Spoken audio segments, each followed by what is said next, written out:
13 points, 11 rebounds, and 5 assists. When you think of these numbers, you think of a very productive role player. The type of player that really helps the team, but could be traded at any moment. But what if I told you that this was the stats of a superstar? What if I told you that this was almost the MVP of the league? Let me explain. Joakim Noah, a 6'11" center that played for the Chicago Bulls during the glory days. I'm not talking about these glory days. I'm talking about these glory days. The Chicago Bulls had everything that they needed, from the starters to the bench. They were ready to go.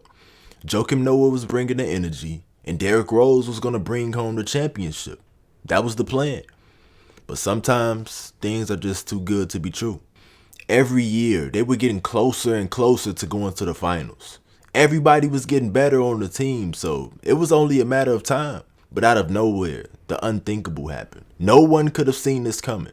Their star player, Derrick Rose, the MVP of the league, got a season-ending injury. April 28, 2012. It was the first round of the playoffs during Game 1.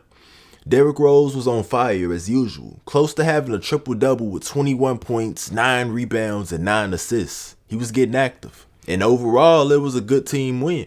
The game was almost over, so they were just wrapping it up. It was a routine play for Derrick Rose too. He's used to just jumping and being athletic. But this time, he had landed awkwardly, and this one moment changed everyone on his team's career.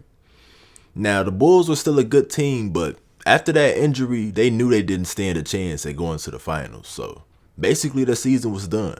But there was still hope. Derrick Rose was still young at the time, and after a long recovery process, he was able to come back. But soon after that, he got injured again. It was depressing for the Chicago Bulls. So close to having a perfect team, but the star player just kept getting injured. And it wasn't like they could just point the blame of why they didn't go all the way. Like saying somebody was choking or ball hogging or something like that. This was different. He was just getting hurt. Who are you going to blame? The air? Now, after that second injury, Bulls fans were starting to lose hope too. But Joakim Noah wasn't going to use this as an excuse. He was already a decent player, but after that second D-Rose injury, he just became a savage. He was locked in more than he has ever been before. He put the pressure on himself, and he wasn't going to let his teammates or his city down. So he was doing everything he could, from scoring to facilitating and playing amazing defense. Now, of course, a player like Derrick Rose is unreplaceable. But the way Joakim Noah and his team was playing at that time, they was giving off the impression that they could win without him, respectfully.